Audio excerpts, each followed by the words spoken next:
बिस्मिल्लाहिर्रहमानिर्रहीम। अस्सलाम वालेकुम dear student, chapter number 5 physical state of matter के बारे में डिस्कस कर रहे थे। लेक्चर नंबर 20 के अंदर आज हम लिक्विड स्टेट के बारे में डिस्कस करेंगे। लिक्विड स्टेट हमारे पास जो है, हम इस चैप्टर के अंदर जो है फिजिकल स्टेट ऑफ मैटर पढ़ रहे थे, तो हमने कहा था कि मैटर जो है वो 3 स्टेट के अंदर एग्जिस्ट करता है। तो हमारे पास सॉलिड, गैस और लिक्विड के बारे में डिस्कस किया था। तो पिछले तमाम लेक्चर्स के अंदर जो है हमने बात की गैसेस फेज के अंदर, गैसेस स्टेट के अंदर क्या क्या प्रॉपर्टी जो है वो शो होती हैं। आज हम बात करेंगे कि लिक्विड स्टेट जो है इसकी कुछ प्रॉपर्टी हैं। लेक्चर के स्टार्ट में हमने चैप्टर के स्टार्ट में देखा था कि हर मैटर की जो स्टेट है कुछ जो है टिपिकल प्रॉपर्टी को शो करती है। फॉर एग्जांपल हमने कहा था कि लिक्विड जो है ये फ्लो कर सकते हैं, क्योंकि लिक्विड की प्रॉपर्टी है वो एक जगह से दूसरी जगह आ जाते हैं, क्योंकि इनके मॉलिक्यूल जो है एक दूसरे के ऊपर जो है वो स्लाइड करते हैं। स्लाइड करने की प्रॉपर्टी की वजह से ये फ्लो करते हैं। इसके अलावा इनके दरमियान इंटरमॉलिक्यूलर फोर्स की अगर हम बात करें तो लिक्विड के अंदर इंटरमॉलिक्यूलर फोर्स जो है इन बिटवीन होती है, that of gas and solid. इसके अलावा हमने डिफ्यूजन और एफ्यूजन की बात की थी, तो लिक्विड के अंदर डिफ्यूजन और एफ्यूजन का रेट जो है वो बहुत कम होता है as compare to that of gases.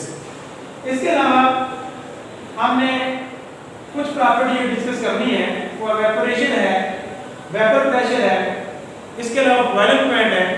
ये ऐसी प्रॉपर्टी हैं जो लिक्विड जो है वो शो करते हैं। तो सबसे पहले हम बात करते हैं कि इवेपोरेशन क्या होती है। The process of changing of a liquid into a gas phase, वो अमल जिसमें लिक्विड जो है वो गैस फेज के अंदर कन्वर्ट होता है उसको हम इवेपोरेशन बोलते हैं। It is reverse of the condensation, ये कंडेंसेशन का उल्ट है। कंडेंसेशन में क्या होता है कि गैस जो है वो चेंज होती है इनटू लिक्विड। मीन टू से कि हमारे पास इवेपोरेशन में क्या होता है कि लिक्विड गैस के अंदर कन्वर्ट होता है, और इसका जो उल्ट है हमारे पास कंडेंसेशन, उसमें गैस के मॉलिक्यूल जो है या फिर वेपर जो वाटर के होते हैं वो लिक्विड के होते हैं, वो कन्वर्ट हो जाते हैं लिक्विड के अंदर। तो इट इज एंडोथर्मल प्रोसेस। ये एंडोथर्मल प्रोसेस है, आपको पता है एंडोथर्मल प्रोसेस के अंदर जो है हीट रिक्वायर्ड होती है। तो फॉर एग्जांपल हमारे पास H2O लिक्विड स्टेट के अंदर है। जब हम इसका 1 मोल लेंगे, 1 मोल को कंप्लीटली वेपर के अंदर कन्वर्ट करने के लिए हमारे पास जो है हीट ऑफ वेपराइजेशन जो है वो 40.7 किलो जूल पर मोल जो है वो रिक्वायर होगी। इनमें से इतनी हीट जो है 1 मोल पानी का जो है वो एब्जॉर्ब करेगा। एब्जॉर्ब करने के बाद जो है वो लिक्विड जो स्टेट है वाटर की वो वेपर स्टेट के अंदर जो है वो कन्वर्ट कर देंगे। जैसे कि H2O लिक्विड यहाँ पे हमने स्टेट मेंशन की हुई है और यहाँ पे H2O गैस जो है वो मेंशन की हुई है। अब हमारे पास जो है ना ये वेपरेशन होती कैसे है। आपको पता है कि लिक्विड के मॉलिक्यूल जो है वो कंटीन्यूअस स्टेट ऑफ मोशन के अंदर होते हैं। इसका मतलब है कि उनके अंदर जो है मॉलिक्यूल की किनेटिक एनर्जी होगी। तमाम मॉलिक्यूल की किनेटिक एनर्जी जो है वो एक जैसी नहीं होती, उनकी एवरेज किनेटिक एनर्जी होती है। अब कुछ मॉलिक्यूल ऐसे होते हैं जिनकी kinetic energy average kinetic energy से ज़्यादा होती है, और वो मॉलिक्यूल जिनकी किनेटिक एनर्जी एवरेज से ज़्यादा होती है वो लिक्विड सरफेस से एस्केप आउट हो जाते हैं, इंटरमॉलिक्यूलर फोर्स पे डोमिनेट होते हैं। इंटरमॉलिक्यूलर फोर्स से जो है वो गलबा पाने के बाद इंटरमॉलिक्यूलर फोर्स खत्म कर देते हैं और वो हवा के अंदर, एयर के अंदर शामिल हो जाते हैं। इट्स मीन लिक्विड की सरफेस से जिन मॉलिक्यूल की किनेटिक एनर्जी ज़्यादा होगी वो अपने अट्रैक्टिव फोर्स तोड़ देंगे, खत्म कर देंगे, और वो किसमें गैस में कन्वर्ट हो जाएंगे। और ये प्रोसेस जो है हमारे पास इवेपोरेशन कहलाता है। अब इवेपोरेशन का जो अमल है ये तमाम टेम्परेचर पे होता है, ऑल टेम्परेचर पे होता है। इवन 0 सेंटीग्रेड जो है हमारे पास 0 डिग्री सेल्सियस के ऊपर बर्फ जो है वो फ्रीज, आपको पता है बर्फ जो है उसकी सतह से जो है वो वेपर निकल रहे होते हैं। इट्स मीन कि ऑल टेम्परेचर फिनोमेना है ये, कि किसी भी टेम्परेचर पे देखें तो वेपराइजेशन जो है वो हो रही होती है। और इसके अलावा इवेपोरेशन काज कूलिंग, इवेपोरेशन जो है वो कूलिंग करता है। वो कूलिंग कैसे करता है? Evaporation cause cooling because when high energy molecule leave liquid surface then the temperature of the remaining molecule fall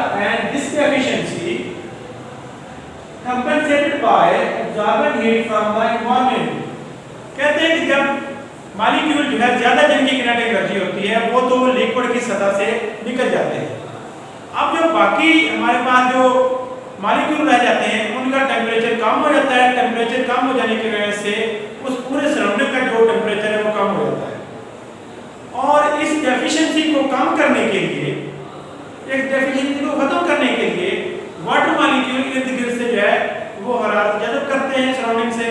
तो इसके नतीजे में सराउंडिंग से जो है जो टेम्परेचर जो होता है वो कम हो जाता है और हमें जो है वो ठंडक फील होती है। जैसे इवेपोरेशन के अमल के जरिए हमारे जिस्म के अंदर जो है जो पसीना आता है, पसीने से हाई एनर्जी मॉलिक्यूल जो वो निकल जाते हैं और बकाया मॉलिक्यूल का जो हमारे पास टेम्परेचर होता है वो कम हो जाता है। और इस टेम्परेचर की कमी को पूरा करने के लिए हमारा जिस्म जो है इर्द गिर्द से हरारत जज़ब करता है।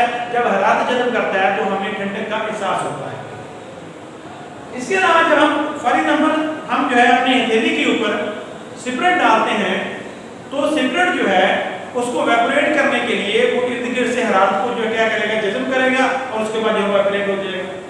तो इसका मतलब ये है कि जब मॉलिक्यूल जो है लिक्विड सरफेस जो है वो छोड़ते हैं तो बकिया मॉलिक्यूल जो है उसका टेम्परेचर जो है वो कम हो जाता है। वो टेम्परेचर की कमी पूरी करने के लिए इर्द गिर्द से हीट जो है वो एब्जॉर्ब करते हैं। इसके नतीजे में जो है वो कूलिंग इफेक्ट जो है वो पैदा होता है। अब कुछ फैक्टर हैं जिनके ऊपर जो है इवेपोरेशन का रेट या फिर इवेपोरेशन होने का जो होता है वो डिपेंड करता है। Factors on which evaporation depends, that is called, कौन से हमारे पास है? हमारे पास सरफेस एरिया है। क्योंकि इवेपोरेशन हमारे पास सरफेस फिनोमेना है, इवेपोरेशन और सरफेस एरिया का आपस में डायरेक्ट रिलेशन है। डायरेक्ट रिलेशन मीन कि जब सरफेस एरिया ज्यादा होगा तो इवेपोरेशन का रेट जो है वो ज्यादा होगा। आपने देखा होगा कि एक कप के अंदर जो है चाय इतनी जल्दी ठंडी नहीं होती जितनी कि एक पिर्च के अंदर जो है वो हो जाती है। उसकी ये रीजन है कि पिर्च के अंदर जो है जो सरफेस एरिया है वो ज्यादा होता है। जब सरफेस एरिया ज्यादा होगा तो ज्यादा मॉलिक्यूल जो है वो इवेपोरेट होंगे और इसके नीचे में इवेपोरेशन का अमल जो है वो ज्यादा होगा। इसीलिए पिर्च के अंदर जो है चाय जल्दी ठंडी हो जाती है एज कम्पेयर टू जो हमारे पास कप होता है, क्योंकि कप का सरफेस एरिया जो वो कम होता है। दूसरा जो फैक्टर है जिसके ऊपर जो इवेपोरेशन डिपेंड करती है वो हमारे पास टेम्परेचर है। टेम्परेचर जो है वो डायरेक्टली प्रोपोर्शनल है इवेपोरेशन के। अब इवेपोरेशन का अमल जो ज्यादा होगा जब टेम्परेचर ज्यादा होगा। इसकी रीजन ये है कि टेम्परेचर जो होता है वो किनेटिक एनर्जी जो बढ़ा देता है। जब किनेटिक एनर्जी बढ़ जाएगी तो ज्यादा से ज्यादा मॉलिक्यूल जो है तेजी के साथ अपना मोशन काज करेंगे।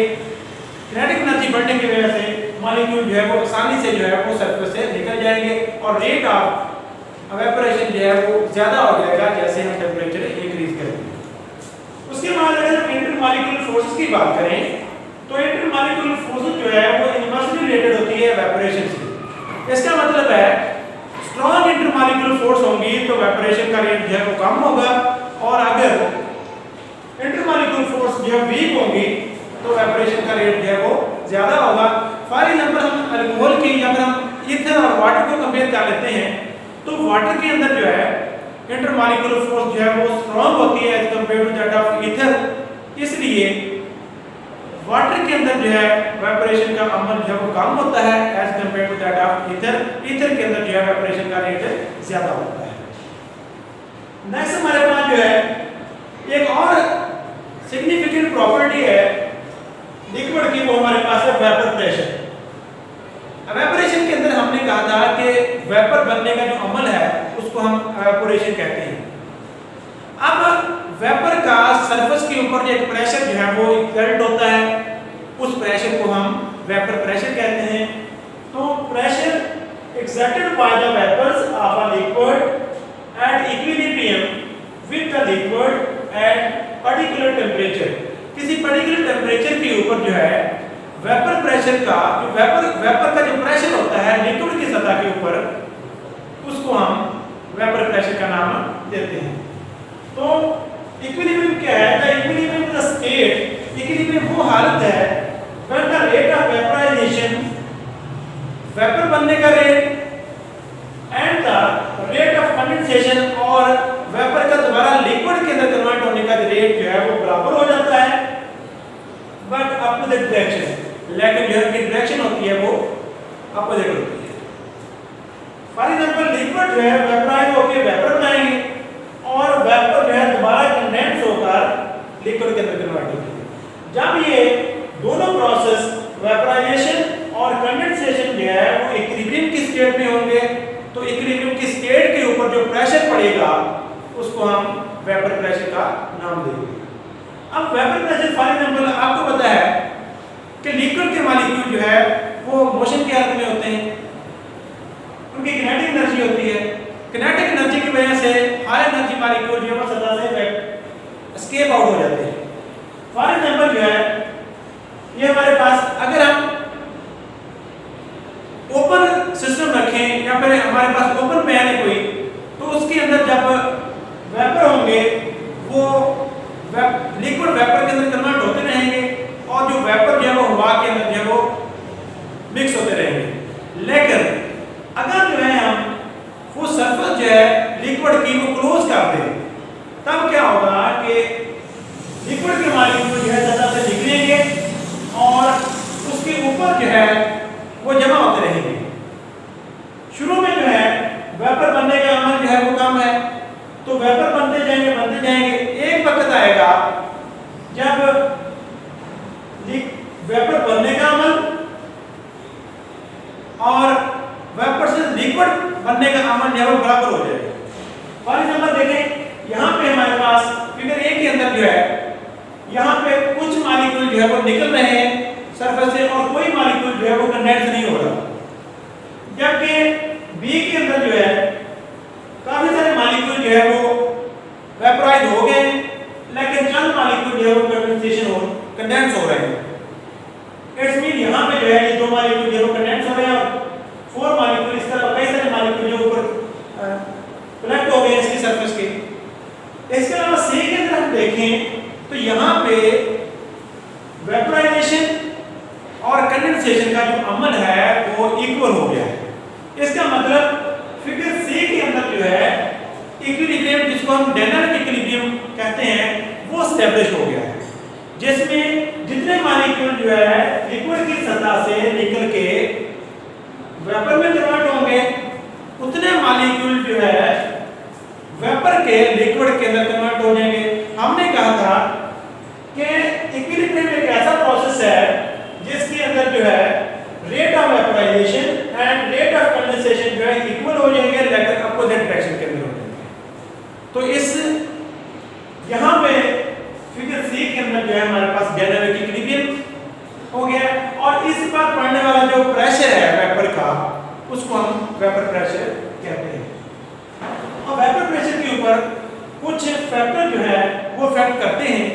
Factors on which vapour pressure depends. सबसे पहले हमारे पास जो है वो नेचर ऑफ लिक्विड है। नेचर ऑफ लिक्विड की बात करें तो लिक्विड जो है वो या तो पोलर होंगे या फिर नॉन पोलर होंगे। Polar liquid has less vapour pressure than non polar due to strong intermolecular forces in polar liquid. अब ये होगा कि पोलर लिक्विड के अंदर जो इंटरमॉलिक्यूलर फोर्स है वो ज्यादा होंगी। जब इंटरमॉलिक्यूलर फोर्स ज्यादा होंगी तो वेपराइजेशन का अमल जो है वो कम होगा, वेपर बनने का अमल कम होगा। जब वेपर बनने का अमल कम होगा तो वेपर प्रेशर भी कम होगा। फॉर एग्जांपल अगर हम कंपेयर करें वाटर को और अल्कोहल को, तो वाटर के अंदर इंटरमॉलिक्यूलर फोर्स जो है वो स्ट्रांग होती है क्योंकि हमारे पास ये पोलर मॉलिक्यूल है, इसलिए इसका वेपर प्रेशर जो है वो कम होगा as compare to that of alcohol. दूसरी बात, दूसरा जो फैक्टर है वो हमारे पास है size of molecules. Size of molecule जो है small size molecule has greater vapour pressure than big size. कहते हैं कि जो स्मॉल मॉलिक्यूल है उनका वेपर प्रेशर जो है वो ज्यादा होता है। क्यों? क्योंकि स्मॉल मॉलिक्यूल जो है वो जल्दी वेपरेट हो जाते हैं, इजीली एस्केप आउट हो जाते हैं लिक्विड की सरफेस से। तो उसके नतीजे में क्या होता है कि उनका जब इजीली वेपरेट हो जाते हैं तो उनका वेपर प्रेशर भी ज्यादा होता है। स्मॉल साइज मॉलिक्यूल है greater vapour pressure than big size, for example अगर हम हेक्सेन और डिकेन को अगर हम कंपेयर करें तो C6H14 मॉलिक्यूलर मास और स्मॉल साइज है, इसलिए इसका जो वेपर प्रेशर होगा वो ज्यादा होगा as compare to that of decane, जिसके अंदर जो है C10H22 जो है उसका मॉलिक्यूलर फार्मूला है। तो स्मॉल साइज मॉलिक्यूल का जो वेपर प्रेशर होता है वो ज्यादा होता है as compare to that of big size. तीसरा फैक्टर जो हमारे पास है जिसके ऊपर वेपर प्रेशर डिपेंड करता है वो हमारे पास है टेंपरेचर। टेंपरेचर और वेपर प्रेशर का आपस का जो रिलेशन है वो डायरेक्ट रिलेशन है। इट्स मीन जब टेंपरेचर बढ़ेगा वेपर प्रेशर बढ़ेगा। वेपर प्रेशर टेंपरेचर बढ़ने से एक्चुअली किनेटिक एनर्जी मॉलिक्यूल की बढ़ जाती है। किनेटिक एनर्जी बढ़ेगी तो ज्यादा वेपरेशन का अमल होगा। जब वेपरेशन का अमल ज्यादा होगा तो ज्यादा जो है वेपर जो है वो बनेंगे और ज्यादा वेपर जो है वो बनेंगे तो कंडेंसेशन का अमल जो है वो ज्यादा हो जाएगा। तो इसलिए जो है टेंपरेचर बढ़ने से वेपर प्रेशर जो है वो भी बढ़ जाता है। फॉर एग्जांपल दूसरा अगर हम टेंपरेचर देखें तो वेपर प्रेशर देखें 0 सेल्सियस के ऊपर जो है वाटर का वेपर प्रेशर कम होगा और अगर हम जो है 50 के ऊपर या फिर 100 के ऊपर देखें तो वहां पे जो वेपर प्रेशर जो है वो बहुत ज्यादा होगा।